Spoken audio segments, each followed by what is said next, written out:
podia-se usar bateria na igreja.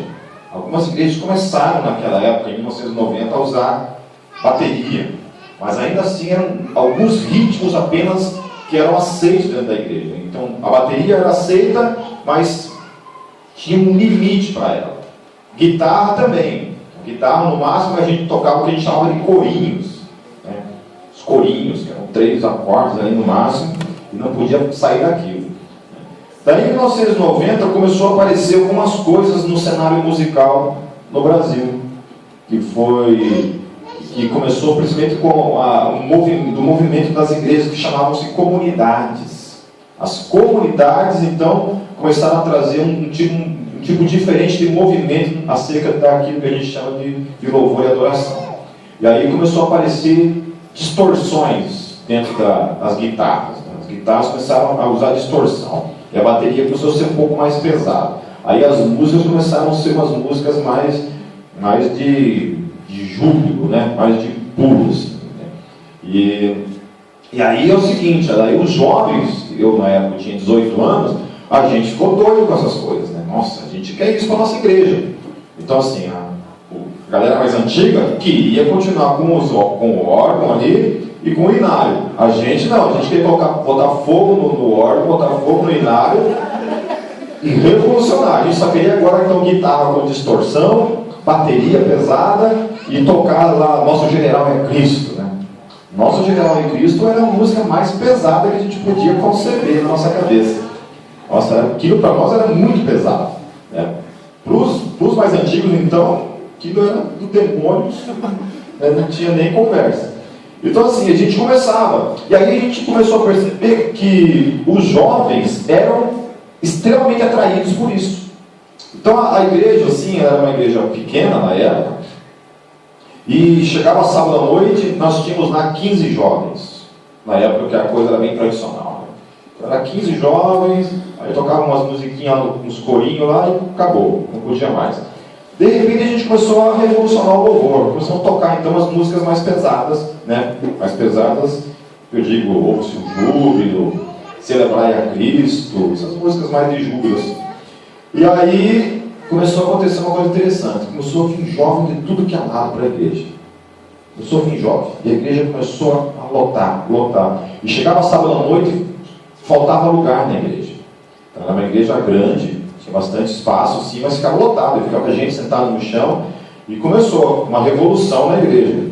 Mas assim, sempre aquele conflito entre jovens, que gostavam de uma coisa mais moderna, os ritmos mais modernos, conflitando com os mais antigos, que queriam aqueles ritmos mais antigos.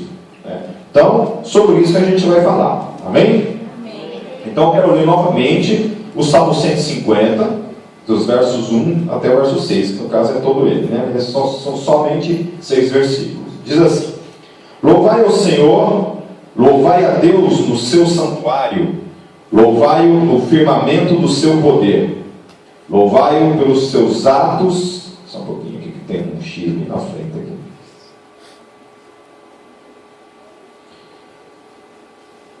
Louvai-o pelos seus atos poderosos, louvai-o conforme a excelência da sua grandeza. Aí, uma coisa interessante que Davi fala: louvai-o com o som de trombeta, louvai-o com o saltério e a harpa, louvai-o com o tamborim e a dança, louvai-o com instrumentos de cordas e com órgãos, louvai-o com os símbolos sonoros, louvai-o com símbolos altissonantes. Tudo quanto tem fôlego, louve ao Senhor. Louvai ao Senhor. Amém? Então é o seguinte, aqui ele descreve alguns instrumentos musicais que eu gostaria de apresentar, para quem não conhece. Eu confesso que tinha instrumentos musicais aqui descritos, que eu sempre lia, mas nunca tinha tido a curiosidade de ir atrás para perceber o que realmente estava se tratando. Né? Então, talvez todo mundo aqui saiba, menos eu. Então, eu estou falando para mim mesmo nesse momento. Okay? Vocês fingem que nunca ouviram falar a respeito disso, beleza? Então, o primeiro instrumento ali que Davi descreve é trombetas. Olha lá, ó. A gente separa como metais, a gente chama. Né? São instrumentos de metais. ok? Trombetas, daí vai ter saxofone e outros tipos de instrumentos que vieram depois. Mas naquela época então já existiam as tais trombetas. Algumas igrejas, como a Congregação Cristã do Brasil, usam muito, né, instrumentos de metais, tem a orquestra, a Assembleia de Deus usa bastante. Aqui vocês não usam, né? Não tem trombeta aqui no domingo, né? Não tem essas coisas, né? Ok? A gente ano que vem vai fazer uma cantata que a gente vai utilizar alguns instrumentos de metais, assim, mas é por causa de um estilo que a gente vai fazer ano que vem que usa bastante isso daí. Então, o outro instrumento que ele fala é de dois instrumentos, saltério e harpa. Eu escrevi harpa ali, está errado, é harpa. Harpa é um pássaro. Harpa, ok? Está errado, agora que eu percebi que eu escrevi harpa. E agora, paga aí, Fábio. Harpa. Saltério e harpa. Saltério é o que está na sua esquerda e a harpa é o que está à sua direita, ok? O saltério é um instrumento também, né, que utiliza cordas e tem uma acústica ali. Aí você pode tocar ele como harpa também com as mãos ou com, a gente chama de paleta, né? Paleta não, vareta? Vareta. É isso aí. Ok? Então esses dois instrumentos já existiam no tempo de Davi. Quem que inventou? Mistério. Estava lá. Outro instrumento que ali Davi cita, tamborim. Para minha tristeza, eu tenho que reconhecer que pagode pode ser usado por louvor. Para minha tristeza, né? Para a alegria de outros, né? Ok? Tá certo? Então, é bem interessante que quando o Davi fala, Davi fala assim que pode ser usado, use o tamborim com danças. Ele fala, louvai o Senhor com tamborins e danças, porque o tamborim, como ele é pequeno, é fácil de manusear, você pode, né, tocar ele e olha.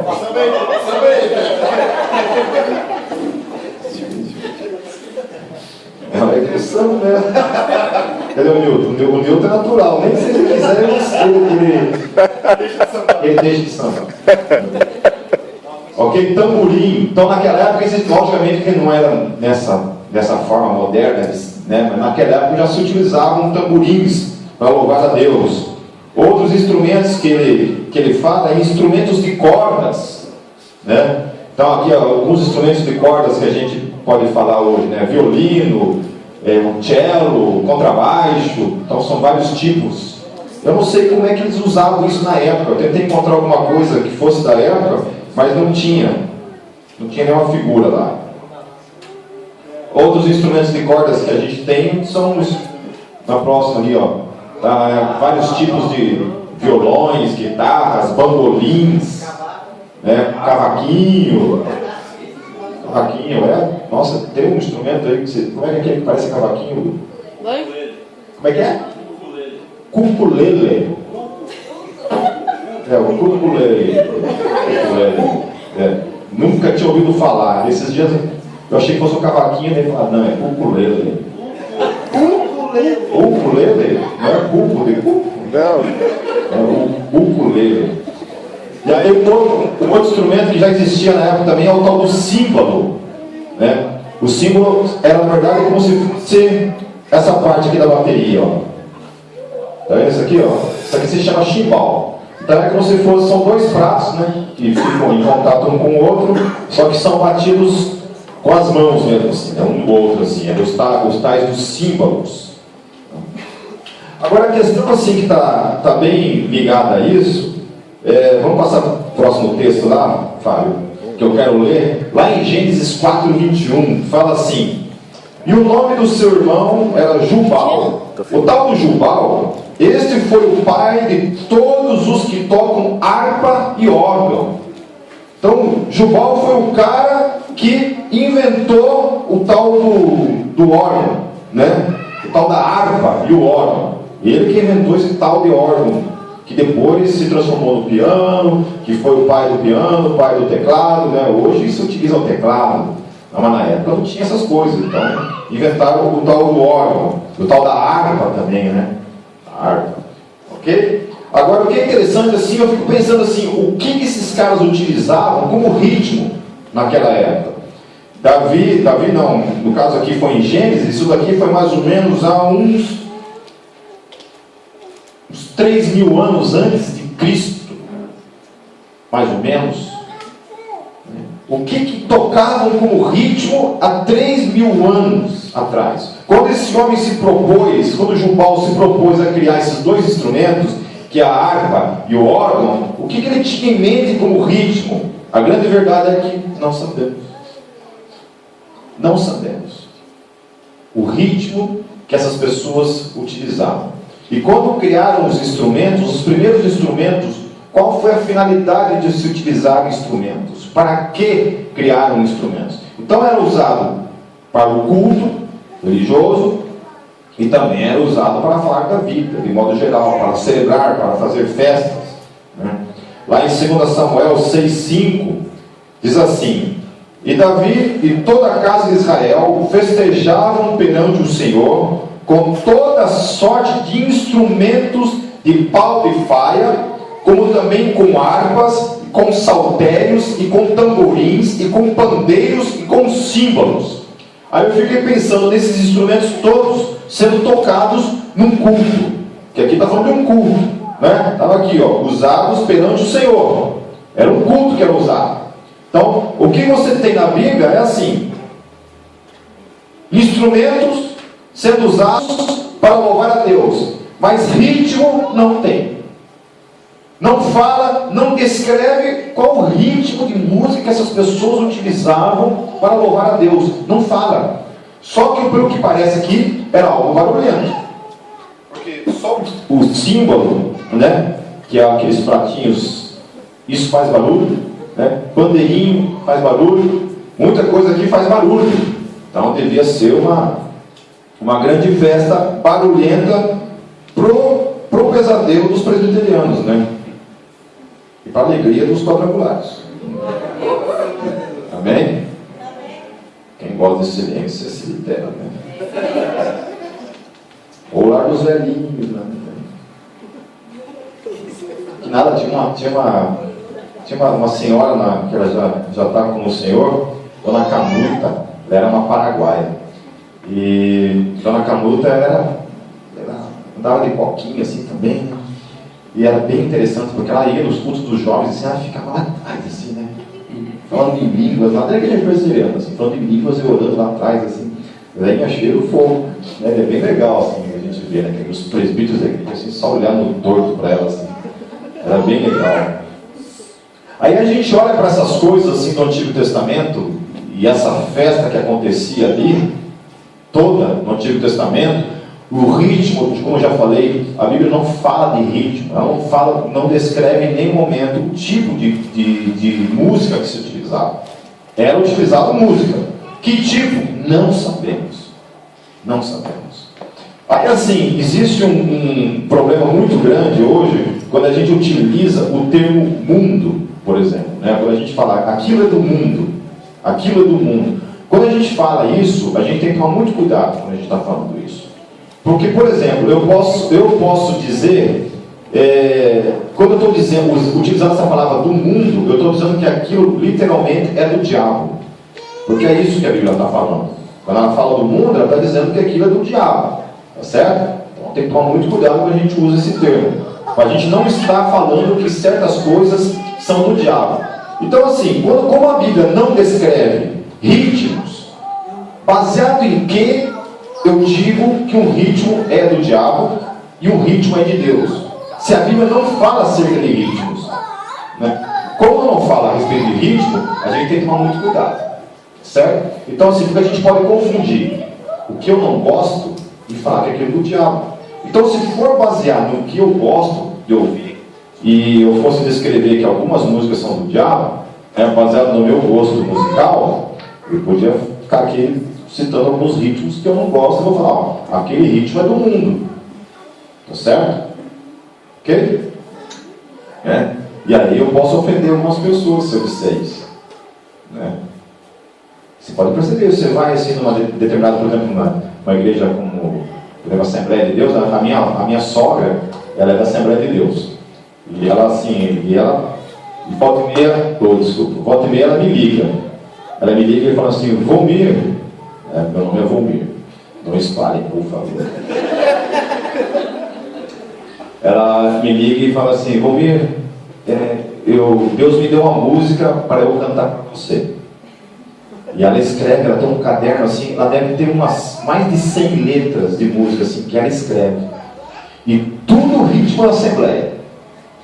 Daí ela começa a cantar no telefone para mim assim: você está ocupado? Você pode ouvir? Eu falei: pode cantar, sogra. E ela é uma bênção mesmo na minha vida. Nessas horas, nessas horas o meu amor tem que ser incondicional. Eu falei: pode cantar, sogrona. E ela canta assim, né? Aqueles ritmos bem semelhão, né? Você que está passando por tribulações na sua vida, mas fique forte no Senhor, que vem o fogo do Senhor e dele. Fica bem aquela coisa bem baião, assim, sabe? Bem baião, né? Eu fico lá, né? Deus, obrigado. Obrigado. Daí ela termina de cantar a música dela pra mim assim. Ela fala: eu sei que eu sou meio desafinada, eu sei que não é muito o teu ritmo, mas foi de coração. Eu falo: amém, só. Amém, né? E recebo aquela palavra assim. E ela já me ligou umas 3 vezes mesmo para cantar para mim no telefone assim, né? Então, mas esse é o ritmo dela, né? E eu sei que é um ritmo que ela gosta de cantar. Obviamente que eu preferia que ela me cantasse um rock, né? Que ela ligasse para mim assim, não fosse uma coisa mais assim. Mas ele exigia demais da sogrona, né? Mas ela foi bem interessante assim, porque mesmo sendo da Assembleia de Deus, ela nunca me julgou, a minha sogra. Nunca. Ela tem um amor assim por mim desde a primeira vez, assim, sabe? Sempre. Ela sempre investiu no nosso ministério, no meu ministério. Logicamente sou casado com a filha dela, e ela tem sido sempre uma bênção. Minha sogra, assim, minha sogra foi muito mais mãe na minha vida do que na minha própria mãe. Ela tem sido uma mãezona mesmo para a minha vida, assim, demais mesmo. É bom isso, né? Não, mas é verdade, eu sempre elogio ela. Eu tenho 2 pessoas assim que depois que eu casei, assim, eu fui abençoado. Foi com a minha sogra e o meu cunhado, que é o irmão da minha esposa. O meu cunhado, ele é um menino assim, eu nunca encontrei uma pessoa como ele. Sério mesmo. O rapaz, assim, ele tem um caráter. Ele é um cara que ele tem até carteira para dirigir navio.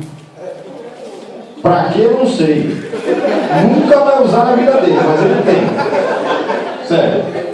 Ele sabe consertar computador, ele sabe mexer com energia elétrica, sabe mexer com pintura, constrói casa, mexe no motor de carro. Um dia eu comprei um aparelho de som no Paraguai, eu não sabia instalar. Ele falou: não, deixa que eu instalo. Você já instalou? Não, mas dá o manual aí. Pegou o manual e instalou o negócio.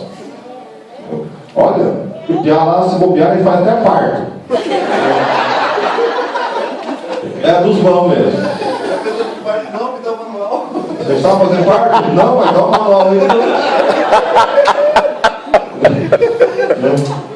Então, assim, e se tratando de ritmo, então, não existe uma base bíblica para nós afirmarmos o que é de Deus e o que não é de Deus. Isso não existe. A gente pode apelar para o nosso gosto, mas jamais podemos dizer que o meu gosto é o gosto de Deus.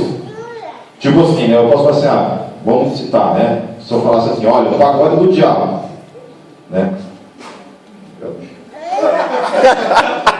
Eu senti até um arrepio agora na cabeça. Por exemplo, o pagode de Deus e o diabo, por exemplo, né? E uma pessoa perguntar para mim assim: mas baseado no que você fala isso? Eu não gosto, e se eu não gosto, Deus também não gosta, né? Porque é mais ou menos isso, tá certo? Faz sentido o meu argumento? Não. E é mais ou menos isso que acontece. Então as pessoas não gostam de determinados estilos e julgam aquele estilo baseado no seu gosto pessoal, e então condenam aquele estilo baseado no seu gosto pessoal, achando que o seu gosto pessoal é o mesmo que Deus. É o mesmo que Deus. Então me colocam no mesmo lugar. Eu não gosto, Deus também não gosta. Tá certo? Então a gente mata a diversidade de Deus. Então você vai em todas as culturas do planeta, existe um louvor a Deus baseado na cultura. Então você vai naquelas igrejas afro-americanas, né? Chega lá os louvores nas igrejas, um branco nem pode entrar na igreja, né? Coisa, realmente, tem igreja lá que não pode. Então a coisa, você chega lá, aquele tipo de louvor, aquelas músicas, aquelas negonas cantando aquelas vozes, né, poderosas ali, né, cara? Aquela coisa, né? Eu, se eu fosse nos Estados Unidos, jamais estaria numa igreja de branco. Eu já ia visitar uma igreja cheia de negão lá para ver o que acontecia, né? Ia ser muito legal, né? Ia ser muito bem legal. Mas assim, é ritmo, né? Então eu gosto de country americano, eu gosto do blues, né? Acho muito legal, o jazz americano, e todos esses ritmos são usados para louvar a Deus. Mas daí vem algumas pessoas e dizem que não, que só é de Deus as músicas que ela gosta. Forró, por exemplo. Forró. E foi legal nos anos 90 por causa disso. Quando começou a aparecer então reggae cristão, começou a aparecer banda de pagode cristã, tinha um tal de FO lá de São Paulo que fazia, tinha uma banda chamada Só Pragode. Só Pragode, o nome da daí começaram a aparecer as primeiras bandas de rock no Brasil, Resgate, Oficina G3, Rebanhão, Catedral e outras bandas, né, que foram aparecendo lá. Ok? Daí chega no Novo Testamento, a gente encontra lá, por exemplo, lá em Efésios 5,19, Paulo falando assim: falando entre vós em salmos e hinos e cânticos espirituais, cantando e salmodiando ao Senhor no vosso coração. Amém? A música continua no coração da igreja. A igreja primitiva estava ali. Paulo manda uma carta para Efésios e fala assim: olha, é o seguinte, entre vocês a música deve ser usada como forma de edificação. A gente teve um problema a gente tinha uma filial da Gólgota lá em Blumenau, e a igreja lá acabou porque o pastor que pastoreava a igreja de lá, ele era roqueirão, assim, sabe? O cara cabeludão, andava só de preto, coturno, só ouvia música extrema mesmo de heavy metal, aquela bem barulhenta mesmo, radical. De repente ele me procurou e falou assim: o seguinte, filho, não quero mais música na igreja. Eu falei: mas por quê? Porque música não é para atrapalha. Eu falei: atrapalha você, eu não. Não, mas atrapalha, eu não quero mais. Bom, tudo bem, né? Se você não quer para a igreja, você, o pastor da igreja, acredita que o Espírito Santo vai direcionar você, né? Não, você não entendeu. Eu não quero que a igreja de Curitiba também tenha música. Então ele queria impor assim, que a igreja dele não podia ter música, e a gente que era a igreja mãe, imagine vocês chegando lá na central da igreja quadrangular e falando assim: olha, é o seguinte, nós não queremos mais música na igreja quadrangular. Lá na igreja de vocês? Não, em todo o Brasil. É mais ou menos assim: eu não quero mais música. E proibiu música.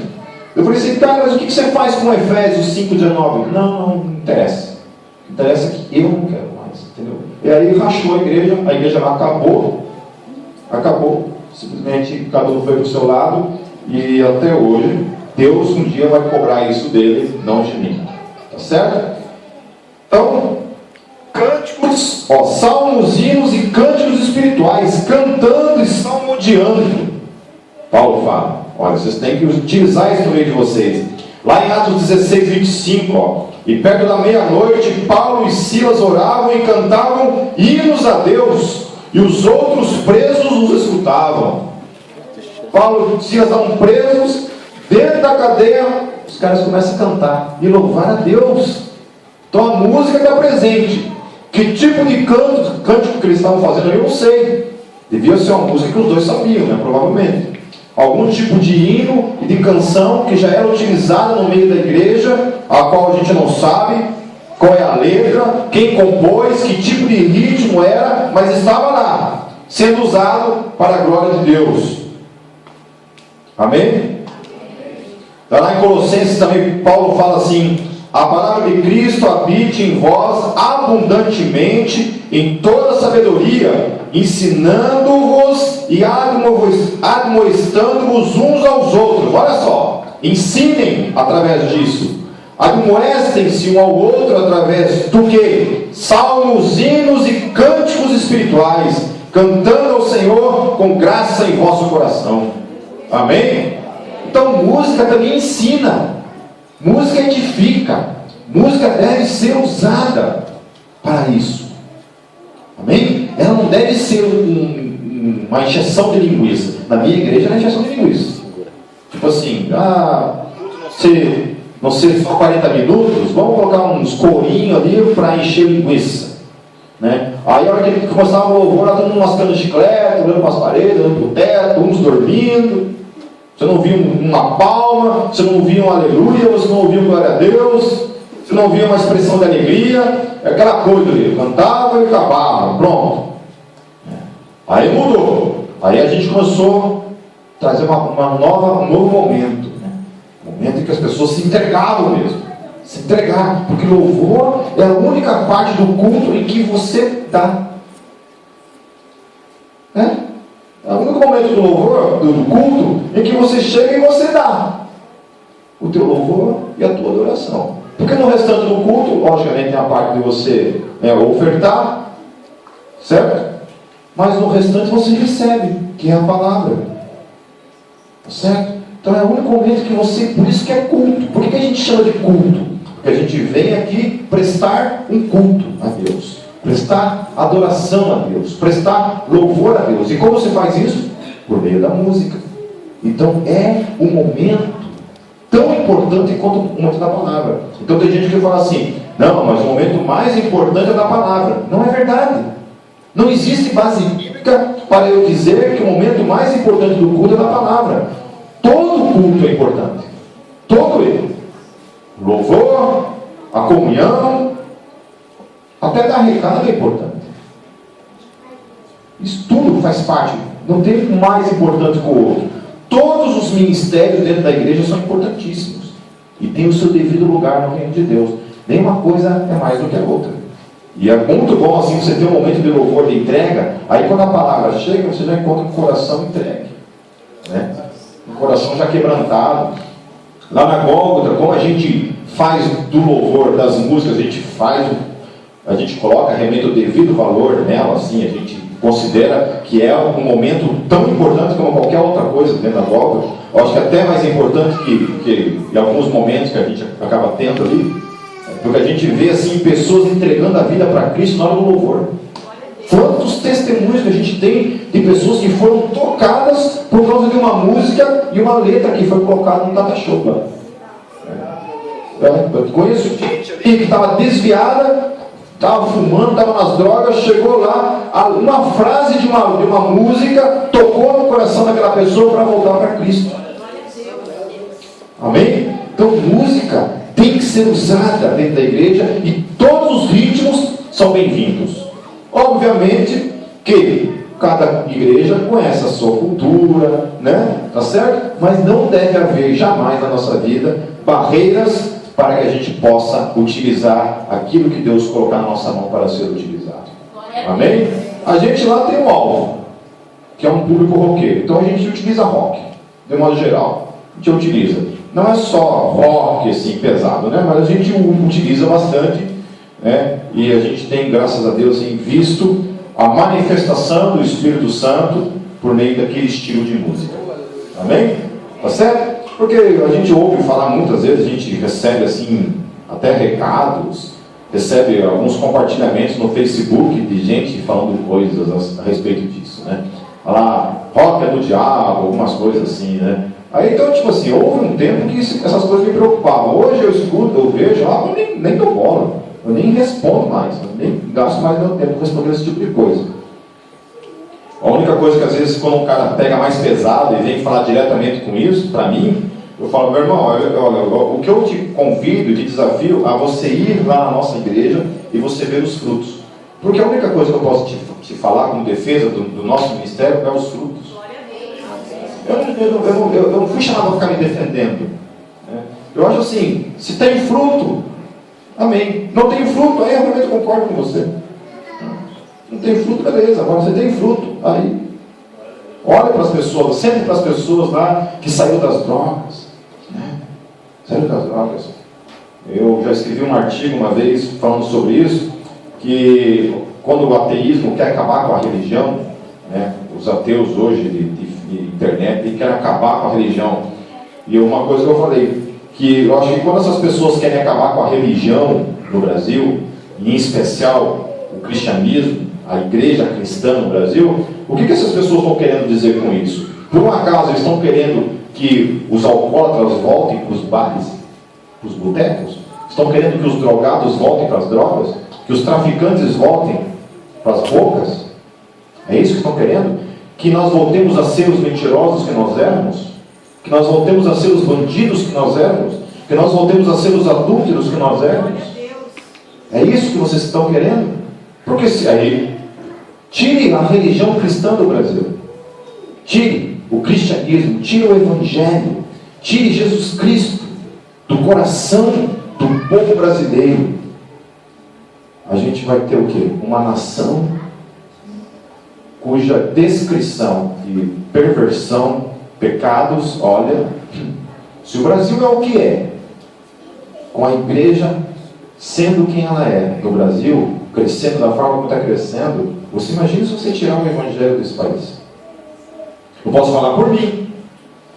Eu sempre falo, olha, graças a Deus me converti. Eu faço essa declaração todos os dias no trânsito, por exemplo. Todo dia que eu estou no trânsito eu falo assim, amém que eu me converti. Porque se eu não fosse convertido, né? Quantas vezes eu quis pegar e correr atrás do cara, fechar o carro, né? Andar armado, então, imagina que se eu não fosse crente, cara. E andasse armado, por exemplo, entendeu? Então por aí vai. Eu fico pensando no meu casamento, na história da minha esposa, no meu filho. Quantos de nós crescemos em ambiente que o pai ia para o boteco, voltava bêbado em casa, espancava o pai, espancava a mãe, espancava os filhos? Né? Na minha igreja, a gente tem um histórico muito grande de meninas que foram abusadas pela própria família. Eu estou falando de questão sexual mesmo. Um número absurdo de pessoas assim, sabe? Depois que você se torna pastor, aí você começa a caminhar nesses bastidores que ninguém sabe, né? Você começa a descobrir coisas assim na vida das pessoas que ninguém sabe, mas um pastor tem acesso a essas coisas e você fica espantado com o número de pessoas que são abusadas na sua infância, entende? Uma tragédia. Aí eu fico pensando, glória a Deus pela fé cristã, pelo evangelho. Agora tira o evangelho, o que sobra? Não sobra nada. O último texto é em Apocalipse 4, 8 a 11. Esse é um texto que toda vez que eu leio, ele me impacta. Ele me impacta e vou falar por quê. E os 4 animais tinha cada um de per si 6 asas. E ao redor e por dentro estavam cheios de olhos e não descansam. Que era e que é e que há de vir. Amém? Amém? Incansavelmente desde toda a eternidade. E para toda a eternidade, esses seres estão na presença de Deus, declarando a santidade de Deus. E quando os animais davam glória e honra e ações de graças ao que estava sentado sobre o trono, ao que vive para todos sempre, os 24 anciãos prostravam-se diante do que estava sentado sobre o trono e o adoravam, o que vive para todos sempre, e lançavam as suas coroas diante do trono, dizendo: digno és, Senhor, de receber glória e honra e poder, porque tu criaste todas as coisas e por tua vontade são e foram criadas. Amém? Olhando para esse texto, eu sempre fiquei pensando assim, mas como é que esse negócio de ficar o tempo todo, sem parar, sem ir no banheiro, né? Sem dar uma pausa, sem comer alguma coisa, desde a eternidade e por toda a eternidade, o que há que faz esses seres se prostrarem algo, pessoas de Deus, em Deus, que faz esses seres estarem sendo alimentados, prostrados, o desejo que não consegue fazer a sua boca se calar na presença de Deus. Sabe o que é isso? Você chegar na presença desse Deus Todo-Poderoso e você chega ali, ó. Vocês lembram aquele texto do Antigo Testamento de quando Saul vai visitar Elias, né? Daí Saul manda 50 lá na frente, os caras caem tudo e começam a profetizar. Estava Saul e alguns profetas profetizando ali. Ele manda 50 para chamar Saul. Os 50 caem na unção do Espírito Santo e começam também a profetizar. Saul manda mais 50. Esses 50 vão a mesma coisa. Caem na presença do Espírito Santo ali e começam a profetizar. Ele manda mais 50, a mesma coisa. E finalmente Saul vai. E a Bíblia diz que Saul, no que estava indo, ele vai tirando a roupa. E mesmo que ele não queira, ele começa a profetizar na presença de Deus. Porque a presença de Deus nos move a esse louvor e adoração. Então uma igreja que não adora, não conhece Deus. Para mim, gente que chega na presença de Deus no culto, na hora do louvor, fica assim. Não louva, não abre a boca. É o único momento que ele tem no culto para entregar alguma coisa para Deus, que é a sua gratidão, o seu louvor, a sua adoração. Ele não abre a boca dele, ele fica com a boca fechada.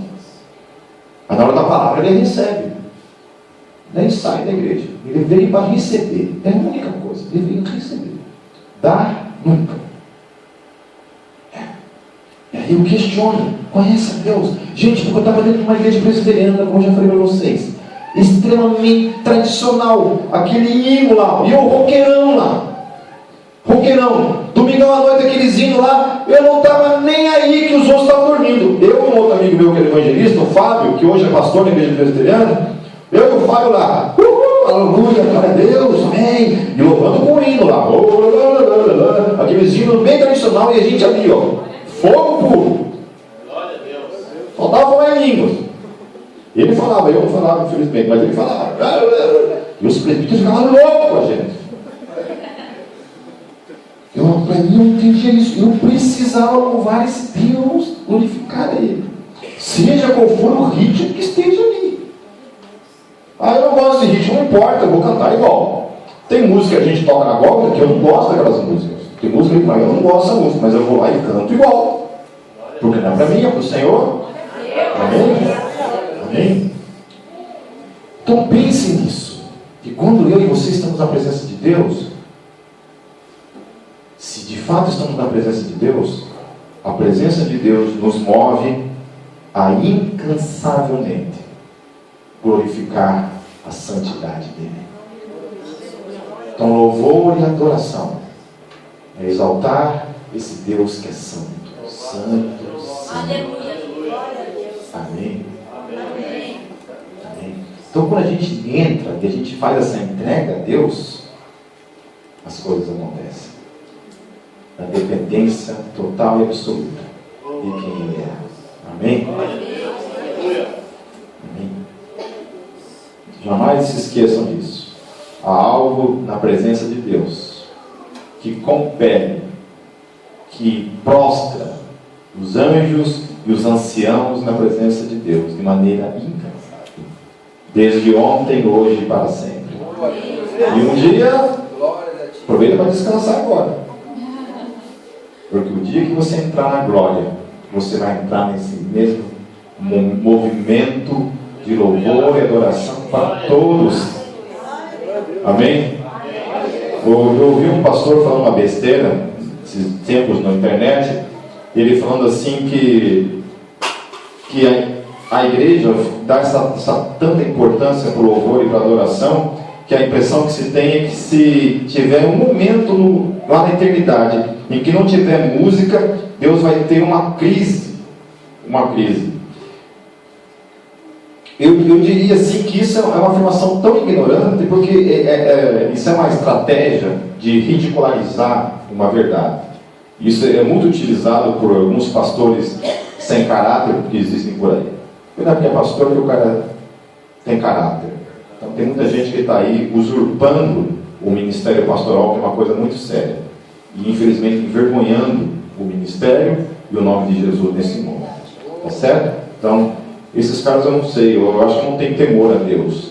Eu não consigo conceber que essas pessoas conhecem Deus de verdade. Porque brincar com Deus da forma como brincam, eu tenho medo de Deus. Sou apaixonado por Deus, mas eu tenho medo. Tenho medo.